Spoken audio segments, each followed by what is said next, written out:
মই কলেজলৈ যাবলৈ ওলাইছোঁ। ভাত খালি নে তই? খাইছোঁ। তোলৈ বাহিৰত হৈছোঁ, তই খাই ল'বি। হ'ব যা, মোৰ চিন্তা কৰিব নালাগে, তই ভালকৈ যাবি, যি দিনকাল পৰিছে। হ'ব দে, তই চিন্তা কৰিব নালাগে, তই ভাতকেইটা খাই ল'বি। মই যাওঁ দে এতিয়া।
চানা হ'বলগীয়া সপোন কৰি আকৌ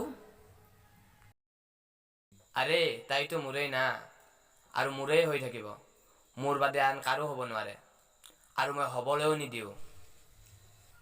হৈছে হৈছে, এইবোৰ তই ভাবি থাকোঁতেই যাব। আজিলৈ তই কথা ক'বই পৰা নাই, আৰু এনেকৈ তাই এদিন আনৰ হৈ যাব। ঐ কি কৈছ? আনৰ হৈ যাব? হা হা হা হা হা, এই ৰকীৰ পৰা আনে কাঢ়ি লৈ যাব? না না না, ন' নেভাৰ। এইটো কেতিয়াও সম্ভৱ নহয়, আৰু মই হ'বলৈও নিদিওঁ। ঐ আহিছে আহিছে, বন্ধ কৰ এইবোৰ।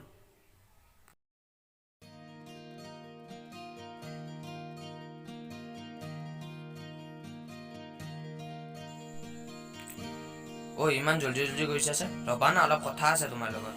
কি কথা আছে সোনকালে ক, মোৰ ইয়াত ৰৈ থাকিবলৈ সময় নাই, ঘৰত বহুত কাম আছে। ৰ'বা, এদিনতো ইমান দেৰি হ'লেই নে? মই যে তোমাৰ বাবে ইয়াত ইমান দিনে ৰৈ আছো। মইতো তোমাক ৰ'বলৈ কোৱা নাই। হ'লেও চাওক বাদে। মনালিছা, ৰ'বা না, মনালিছা। কি ৰকি, আজি তই ইমান ভদ্ৰভাৱে কথা পাতিছ যে? পতি গ'ল চাগে। আৰে বৰশীৰে মাছ মাৰিবলৈ হ'লে টোপটোতো ভালকৈ গাঁঠিবই লাগিব না।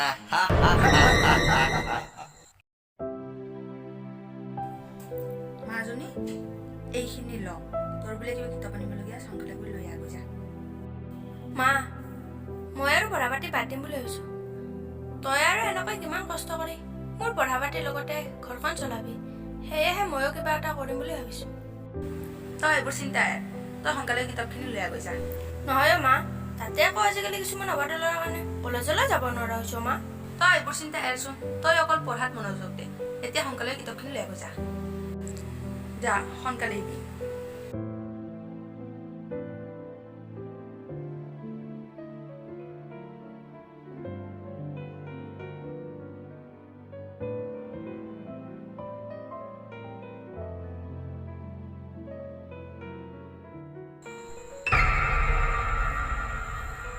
তুমি অলপ ৰ'বা না, তোমালোক দুয়ো আগবাঢ়ি থাকাচোন।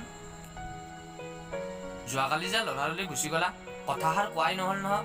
আজি অলপ সময় দিয়া না প্লিজ। তোৰ কি ইমান গুৰুত্বপূৰ্ণ কথা আছে? মোৰ ইয়াত ৰৈ থাকিবলৈ সময় নাই, মোৰ বহুত লিখিব লগা আছে। তোমাৰ এই সুঠাম দেহ, তোমাৰ এই ৰূপত মই পগলা হৈ গৈছো। মই তোমাক ভাল পাওঁ, তোমাৰ লগত এনজয় কৰিব বিচাৰো, তোমাক বিয়া কৰাব বিচাৰো। কি কৈছ মোক? ভাল পাওঁ তই? কি ভাবি কৈছ হা? না তোৰ এটা ভাল সংস্থাপন আছে, না তোৰ গাত এটা ভাল চৰিত্ৰ আছে। ঘৰৰ পৰা টকাবোৰ আনিছ, আৰু এনেকৈ আড্ডা মাৰি মদ ভাং খাই টকাবোৰ উৰাইছ। এনেকৈ ছোৱালীক আগবেটেৰি প্ৰেমৰ প্ৰস্তাৱ দিবলৈ আহিছ বিয়াৰ পিছত ঘনীয়াৰে কি খুৱাবি হা কি পিন্ধাবি আগতে চৰিত্ৰবোৰ সলনি কৰি ল তাৰপিছত কাৰোবাক প্ৰেমৰ প্ৰস্তাৱ দিবি কিন্তু মোক নহয় আৰে তই অন্ধ হৈছ নেকি মোৰ ইমানবোৰ টকা পইচা সম্পত্তি গাড়ী এইবোৰ দেখা নাই আৰু তই কৈছ কি খুৱাম কি পিন্ধাম ৰাজৰাণী কৰি ৰাখিম তোক ৰাজৰাণী হোৱা মোৰ হেঁপাও নাই আৰু মোৰ ইচ্ছাও নাই তয়ে ৰজা হৈ থাক কিন্তু নিজৰ উপাৰ্জিত টকাৰে দেউতাৰ টকাৰে নহয় আৰে দেউতাৰ মানেতো মোৰেই না আৰু মোৰ মানেই তোমাৰ সেইবোৰ তোৰ ওচৰতে থাকিব মোক নালাগে তই পাহৰি গৈছ নেকি যে তই পিন্ধি থকা কাপোৰ তোৰ দেউতাৰ টকাৰে কিনা আৰু এনেকুৱা ভিক্ষাৰীৰ লগত প্ৰেম বিবাহ এইবোৰ দি থকাটো বাদেই সপোনতো নাভাবো ঐ ছোৱালী কাক ভিক্ষা দিবলৈ কৈছ জাননে ভালকৈ জানো দেউতাকৰ সম্পত্তিৰে অহংকাৰ কৰা এজন ভিক্ষাৰী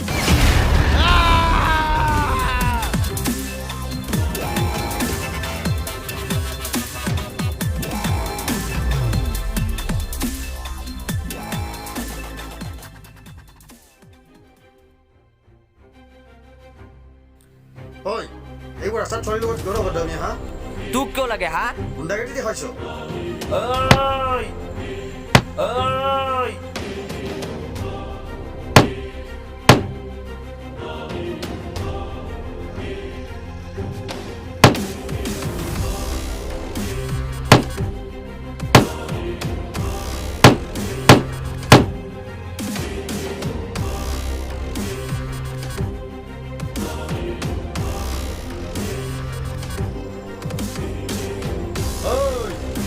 চাইলাম তোক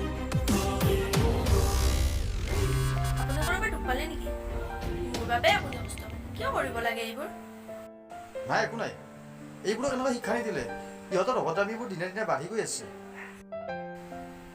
পিছে তোমাৰ নামটো মনা দিছে আৰু আপোনাৰ মোৰ নাম আকাশ দুৱাৰী ডিগ্ৰী কমপ্লিট কৰি নিজে কিবা এটা সংস্থাপন কৰাৰ কথা চিন্তা কৰি আছো তুমি কি কৰি আছা এইচ এছ ছেকেণ্ড ইয়াৰ ঠিক আছে ভালকৈ পঢ়িবা ব'লা তোমাৰ অলপ আগবঢ়াই দিওঁ ব'লক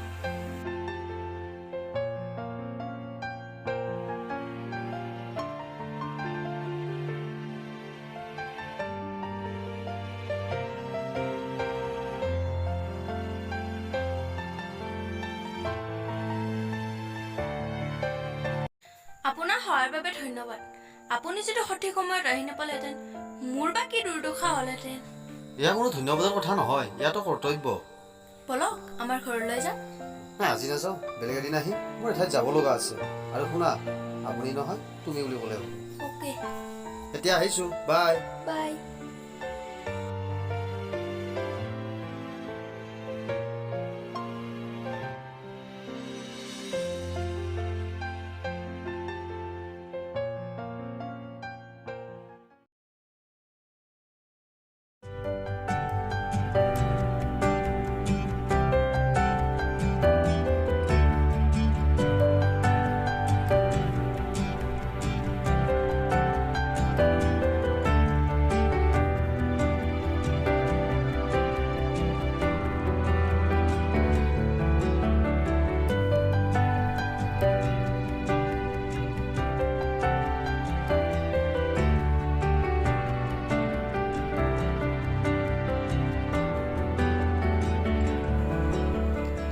তোমাৰ ঘৰত কোন কোন আছে সোধাই নহ'ল নহয় মা দেউতা আৰু ময়েই আৰু তোমাৰ মা আৰু ময়ে দেউতা ঢুকুৱা 2 বছৰে হ'ল দেউতা ঢুকোৱাৰ পিছৰে পৰা ঘৰখন কিবা অসহায় যেন হৈ পৰিছে মায়ে আনৰ ঘৰত কাম কৰে মোৰ পঢ়া পাতিৰ লগতে ঘৰখন কেনেবাকৈ চলাই আছে সেয়েহে ময়ো পঢ়া পাতি বাদ দি কিবা এটা কৰাৰ কথা ভাবিছোঁ তেতিয়া অন্ততঃ মাৰ অলপ কষ্ট কমকৈ দেখিবলৈ পাম মায়ে কষ্ট পোৱাটো মই অলপো সহিব পৰা নাই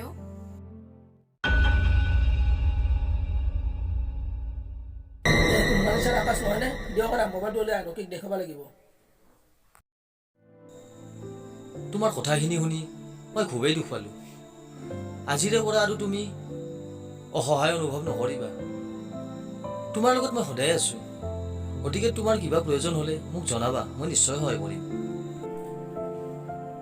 নাই, মোৰ বাবে আৰু আপুনি কিয় কষ্ট কৰিব লাগে? সেইটো কথা নহয়ও। আমি মানুহে যদি মানুহক বুজি নাপাওঁ, কোনে বুজি পাব? হিংস্ৰ জন্তুবোৰেতো নাপায়। মানুহে মানুহৰ দুখ কষ্ট বুজি পোৱাটো উচিত। গতিকে তোমাৰ কিবা প্ৰয়োজন হ'লে মোক জনাবা, মই নিশ্চয় সহায় কৰিম।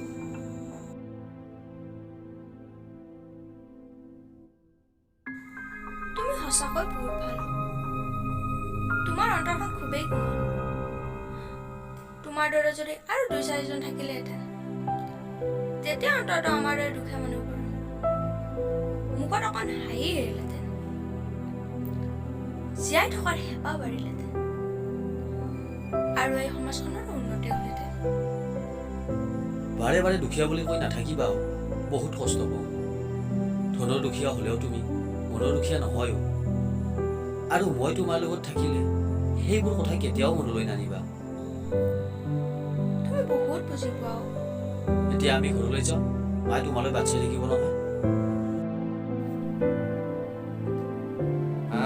মনালিছা, তই মৰিলি যা এতিয়া। মৰিব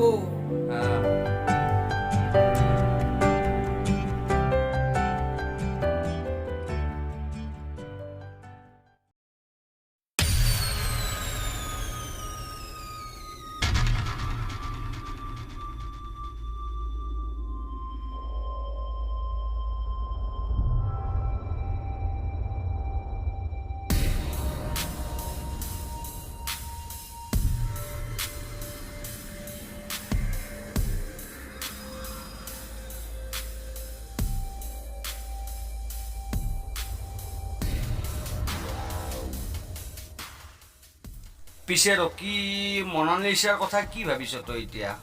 আৰে তাই যদি মোৰ নহয় না, তাৰে সুন্দৰ চেহেৰা মই মোহাৰি পেলাম।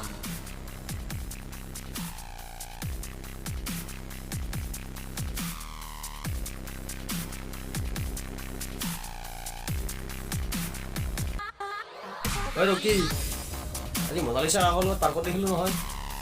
বিশ্বাস নহয় যদি ভিডিঅ'টো চাই লওঁ।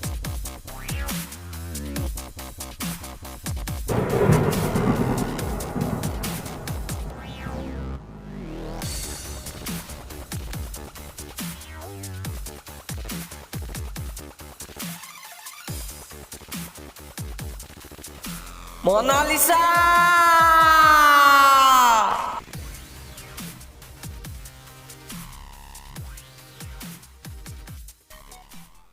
চাও কি ভিডিঅ'?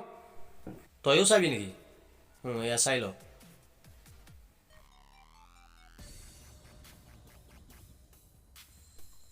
মনালিছা! ঐ মনালিছা! ওলাই আহ! কি হ'ল হা? এইবোৰ কি হা?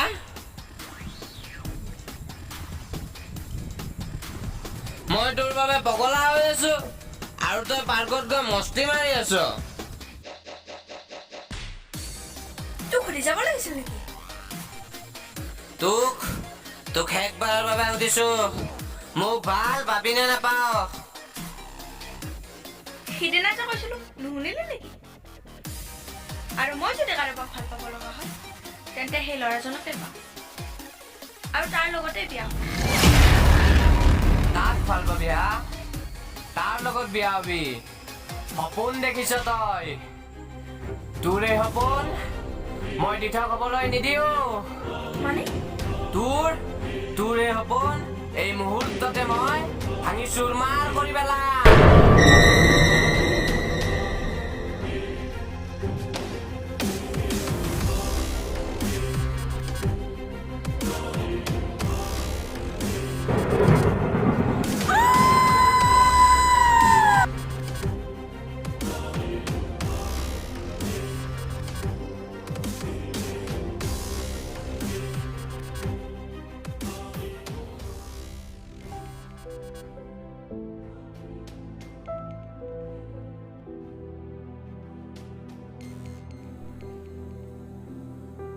মাজনী, আইতো তই কিয় কান্দি আছ?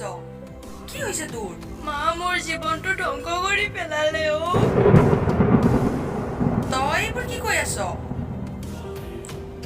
হৈছে ভালকৈ কচোন।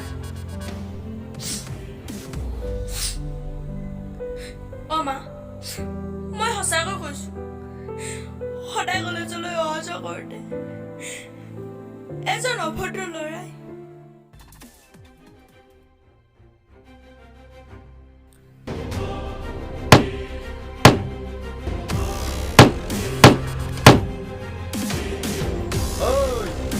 চাইলম তো নিদিও মানে তোৰে সপোন এই মুহূৰ্ততে মই ভাঙি চুৰমাৰ কৰি পেলা।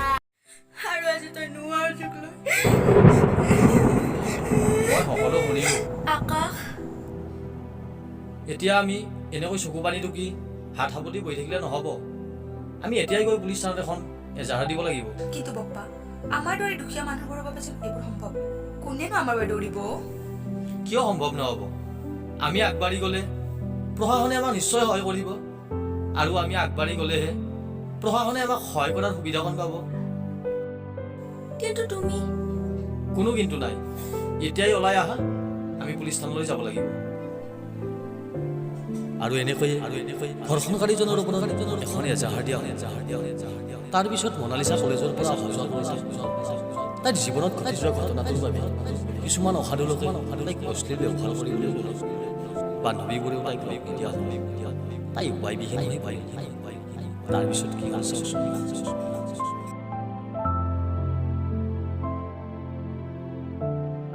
মা, এইখন পাহিক দি থৈ আহ, মোৰ বহুত লিখিব লগা আছে। হ'ব দে, এইটো তই লিখ গৈ যা, কি লিখিব লগা আছে মই দি থৈ আহিম গৈ যা।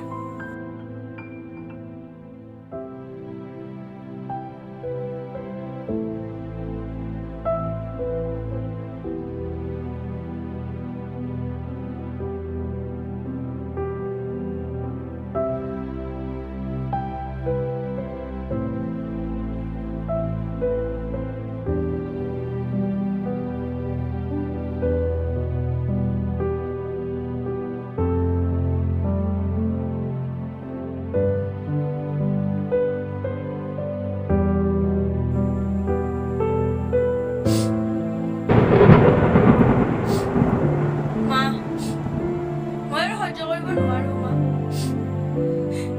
মোক ক্ষমা কৰি দিবি। ইয়াৰ বাহিৰে মোৰ একো উপায় নাই। মা,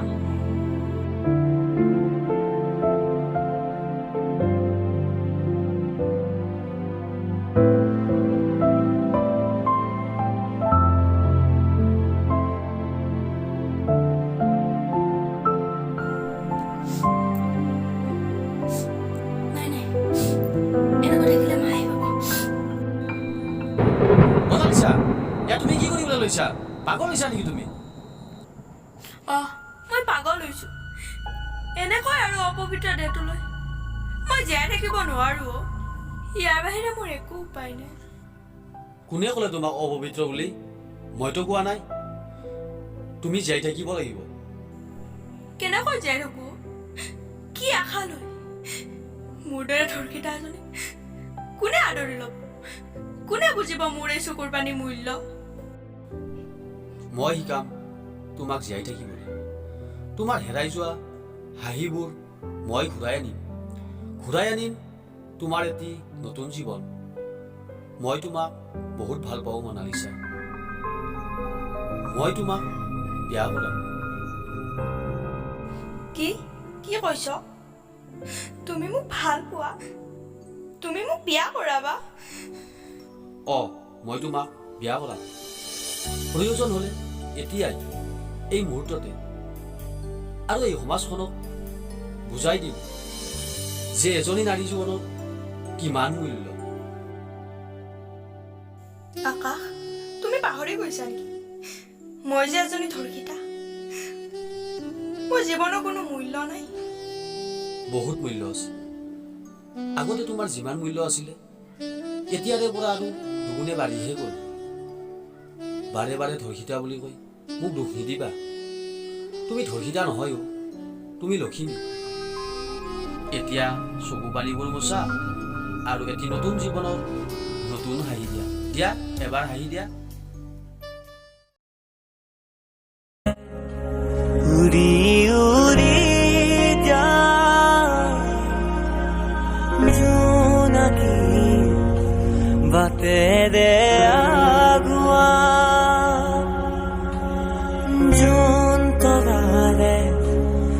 মাখনো মলা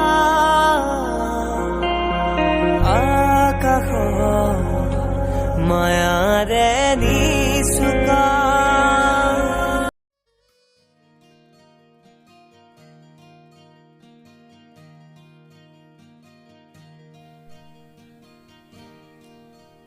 ঐ আকাশ কলৈ যোৱা ইপিনে আছো অকণমান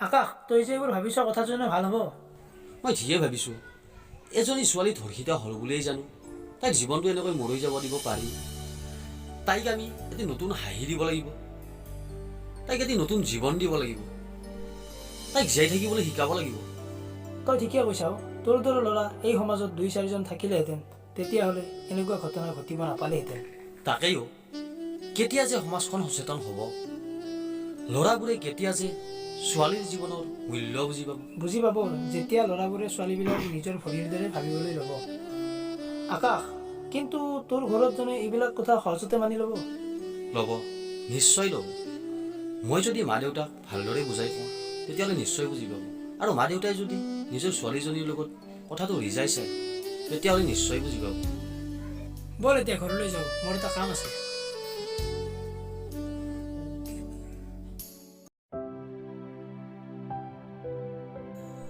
চালক দিয়া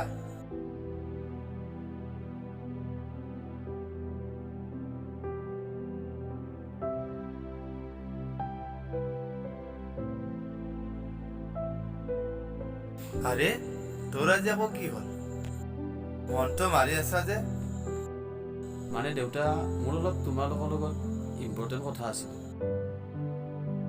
ক কি কথা আছে বাবা নকওঁ কিয় কি কথা আছে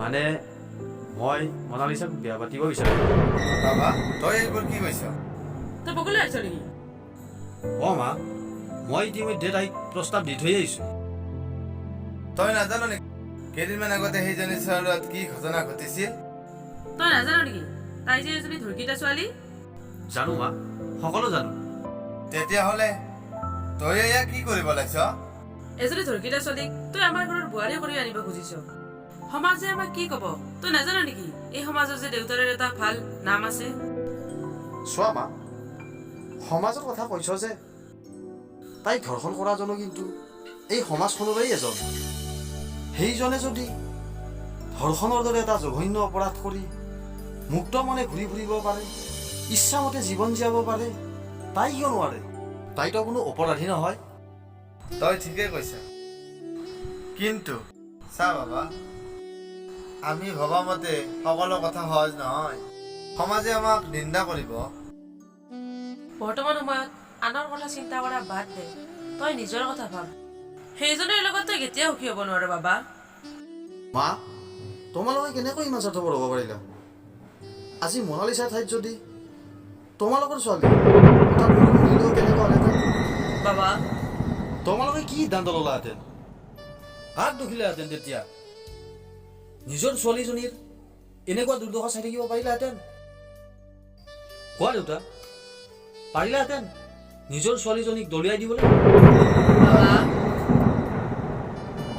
নোৱাৰা কিয় জানা কাৰণ আমি মানুহবিলাক নিজৰ ক্ষেত্ৰতহে সদায় সহজ কিন্তু বাবা চোৱা মা মোৰ এইখিনি সামান্য ত্যাগৰ ফলত যদি এজনী অসহায় নাৰীয়ে চকুপানীৰ সলনি অন্তৰ খুলি হাঁহিব পাৰে আত্মহত্যাৰ সলনি যদি জীয়াই থকাৰ প্ৰেৰণা পায় তাত আমাৰ কি যায় আমি মানুহবোৰে কি জানা আমি সদায় নিজৰ বাবেই জীয়াই থাকোঁ কিন্তু কেতিয়াবা আমি আনৰ বাবেও জীয়াই থাকিব লাগে বাবা তই আজি আমাৰ জ্ঞান চকু মেল খুৱাই দিলি ইমান দিনে আমি কুসংস্কাৰ আৰু অন্ধবিশ্বাসৰ মাজত ভুল কৰি আছিলোঁ বাবা আমি নিজৰ কথা ভাবি ভাবি আনৰ কথাও যে অকণমান হ'লেও যে ভাবিব লাগে আমি সেইটো কথা পাহৰিয়ে গৈছোঁ হ'ব বাবা আমি মনালিছাক সম্পূৰ্ণ নীতি নিয়মৰ মাজেৰে আমাৰ ঘৰৰ লক্ষ্মী বোৱাৰী হিচাপে আদৰিম মা দেউতা তোমালোকে সঁচাকৈ কৈছা বাবা আমি সঁচাকৈ কৈছোঁ আমি তাইক বহুত মৰমত ৰাখিম। আমি তাইক ইমান মৰমত ৰাখিম যে তাই আগৰ সকলোবোৰ কথা পাহৰি আমাৰ লগত মন খুলি হাঁহিব পাৰিব। যা বাবা, তই এতিয়াই গৈ সিহঁতৰ ঘৰত খবৰটো দে গৈ। আমি 2 এদিনৰ ভিতৰতে লখিমী বোৱাৰীক চাবলৈ যাম। হ'ব মা, মই এতিয়াই গৈ সিহঁতৰ ঘৰত খবৰটো দিছোঁ। যা বাবা।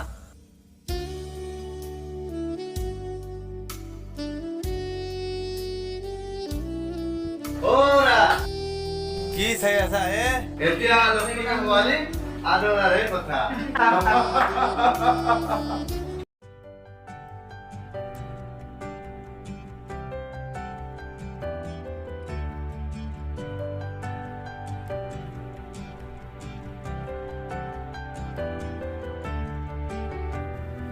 নমস্কাৰ, মই আকাশৰ দেউতাক, এওঁ মাক। নমস্কাৰ, আহকচোন ভিতৰলৈ।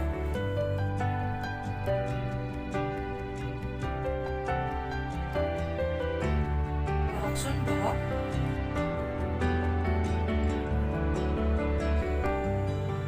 আপোনালোকে বহকচোন।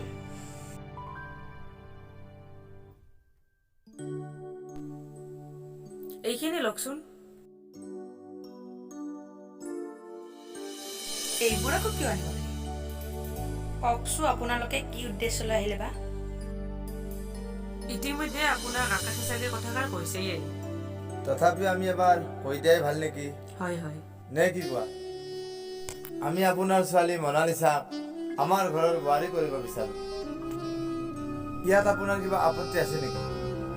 আকাশে অৱশ্যে কথাটো নোকোৱা নহয়, কিন্তু আমি হ'লো দুখীয়া মানুহ। আপোনালোকৰ আৰু আমাৰ মাজত বহুত পাৰ্থক্য আছে। মানুহে ক'ব বাওনা হৈ চন্দ্ৰলৈ হাত মেলিছো বুলি। তাতে আকৌ তাইৰ লগত ঘটি যোৱা ঘটনাটো পিছৰে পৰা মানুহে আমাক ঘৃণা চকুৰে চোৱা হৈছে। এনে স্থলত আপুনি ভাগি নপৰিবচোন। মনালিছাৰ লগত ঘটি যোৱা ঘটনাটোৰ বাবে আমিও বহুত দুখ পাইছো। আপুনি যদি এনেকৈ ভাগি পৰে, মনালিছাই জীয়াই থকাৰ প্ৰেৰণা কেনেকৈ পাব? এতিয়া আমি মনালিছাৰ লগত তাইৰ সাহস হৈ থিয় দিব লাগিব আৰু আইনৰ সহায়েৰে আমি ধৰ্ষণকাৰীক এটা উচিত শাস্তি দিব লাগিব। ইতিমধ্যে মই অফিচাৰজনৰ লগত যোগাযোগ কৰি আহিছোঁ। 24 ঘণ্টাৰ ভিতৰত এৰেষ্ট কৰিম বুলি কৈছে। দেউতাক মৰা পিছৰে পৰা তাই বহুত কষ্ট পাইছে। নাজানো ভগৱানে আকৌ তাইৰ কপালত কি কি লিখিছে। সকলো তেওঁৰ ওপৰতে সুধিছো। হ'ব, এইবিলাক ভাবি আৰু মন বেয়া কৰি থাকিব নালাগে। আমি মনালিছাক আমাৰ ঘৰৰ লখিমী বোৱাৰী কৰি নিম আৰু তাইক নিজৰ ছোৱালীৰ নিচিনা মৰম দিম। এতিয়া আপুনি আমাৰ লক্ষ্মীজনীক মাতি দিয়ক। আমি তেওঁক দেখাই নাই নহয়। আপোনালোকে বহকচোন, মই তাইক মাতি দিওঁ।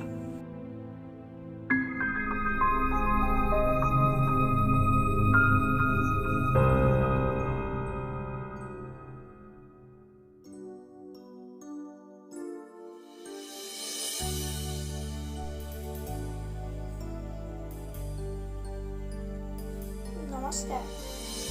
চাহ খাওক। মাজনী মোৰ ওচৰত বহাচোন।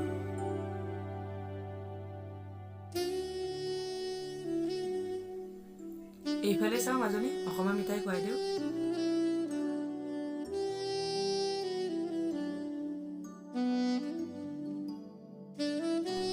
আজিৰে পৰা তুমি এনেকৈ মন মাৰি নাথাকিবা। তোমাৰ মায়ে বহুত কষ্ট পায় নহয়। আগৰ সকলোবোৰ কথা পাহৰি তুমি তোমাৰ জীৱনটো আমাৰ লগত নতুনকৈ আৰম্ভণি কৰা। চাওঁ, এবাৰতে হাঁহি দিয়া। এতিয়া এবাৰ অন্তৰ খুলি হাঁহি দিয়া লক্ষ্মী, এবাৰ হাঁহি দিয়া লক্ষ্মী। নমস্কাৰ, স্বাগতম জনাইছোঁ। মই ষ্টুডিঅ'ত বিতুমণি বৰাপাৰে। এই মুহূৰ্তত আপোনালোকলৈ লৈ আহিছোঁ এটি বিগ ব্ৰেকিং নিউজ। কেইদিনমান আগতে ঘটি যোৱা এটি দুৰ্ভগীয়া পৰিয়ালৰ দ্বাদশ শ্ৰেণীৰ ছাত্ৰী মনালিছা বৰুৱাৰ ধৰ্ষণকাৰীক আৰক্ষীয়ে আটক কৰিবলৈ সক্ষম হৈছে। তথ্যমতে জানিব পৰা গৈছে যে ধৰ্ষণকাৰীজন এই চহৰৰ প্ৰখ্যাত ব্যৱসায়ী শ্ৰীযুত প্ৰতাপ দত্তৰ একমাত্ৰ পুত্ৰ ৰকি দত্ত। ঘটনাটো এনেধৰণৰ ঘটিছিল যে ৰকি দত্তই মনালিছা বৰুৱাক জোৰকৈ প্ৰেমৰ প্ৰস্তাৱ দি আছিল আৰু মনালিছা বৰুৱাই বাৰে বাৰে প্ৰেমৰ প্ৰস্তাৱ অস্বীকাৰ কৰাৰ বাবে প্ৰতিশোধ হিচাপত ৰকি দত্তই মনালিছা বৰুৱাক বলপূৰ্বকভাৱে ধৰ্ষণ কৰিছিল।